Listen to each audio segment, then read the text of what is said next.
It's time for some late night Rangers transfer news on the 2nd of January, and Rangers 2, Celtic 2 was earlier on. Go check out the match review and all that good stuff in a 4 goal thriller, so to speak. It was a decent enough game from that point of view. But Rangers are linked with a move for a Premier League star. But before we get into that, I want to get into my own transfer news, right? Because let's talk about Scott Wright. I mean, James Sands as well, but he's on an 18-month loan.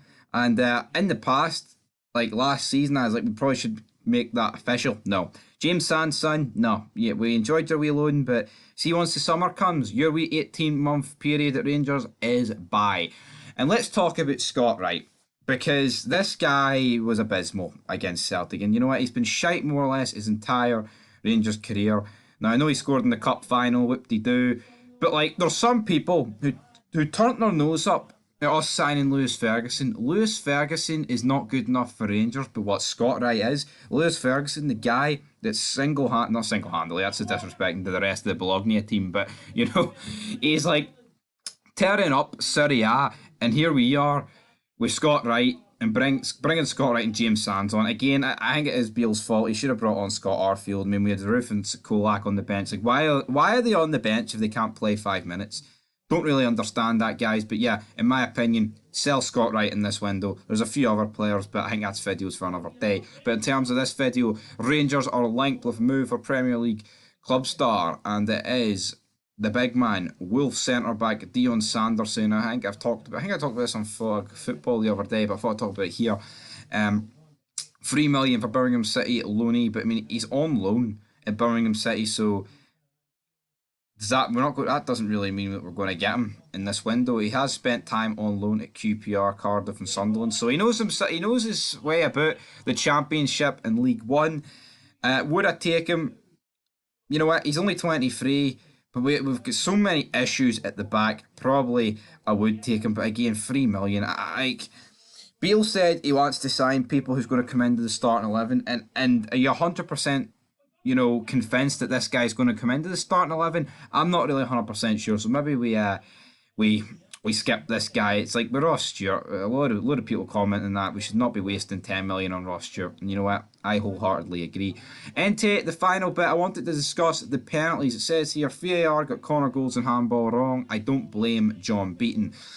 There's so many instances of this where like one image is like Goldson like that, literally look like he's holding the ball. But like when you see it in real time, right? When you see it in real time, especially from like John Beaton's perspective, it looks like, I can't remember who put it the ball, right? It was a shot from Carl Starfelt, right? He's put it the ball, but it's such a mishit for Starfelt. Goldson's went like that to cover his face, but it looks like it's just travelled in the exact direction of where his hands are and not hit his hands. But then there's other images of where it looks like it's literally like hit his hands. But in real time, right? It does not look like a handball. Now, obviously, if it touches his hand, it still touches his handball. But personally, I don't think it even hits his hand. But then in terms of real time, but then when you slow it down and there's a still image from certain angles, it literally looks like he's playing basketball with it. So personally, this is probably the right thing.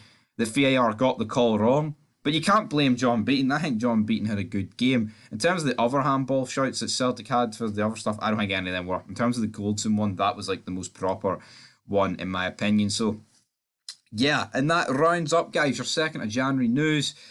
Post Old Firm edition, we should have got 3 points. We didn't get 3 points. The gap remains at 9, but we've got to back Michael Beale. We've got to get some of his more of his players in. Well, some of his. He fucking hasn't had a window.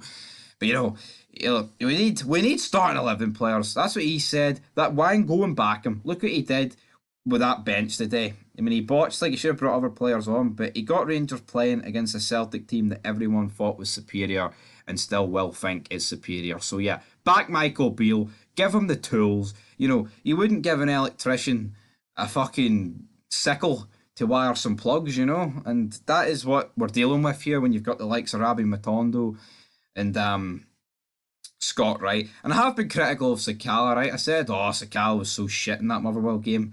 Seen it firsthand. But at the end, Sakala can be so bad, but in instances he can be so great. So Sakala, you've earned another wee chance to prove your worth. But you know what? Recently, Sakali's been putting the effort in. He puts the posts. When he posts about on Twitter, he cares about the club. He plays for the badge. He gives 110. With other players, you don't see that. Like Scott Wright, come on. I don't want to just bury the same guy, but he's fresh. He comes on with like 12 minutes to go, and he's just not running. It's like, what the fuck? Why did you come on? Then the one time he did run, he can't outpace Carter Vickers, who's did like 85 minutes and gets completely manhandled like it was fucking Mark Hendry against Hornswoggle. It was embarrassing. But anyway, till next time, till the morning. Woo! Peace.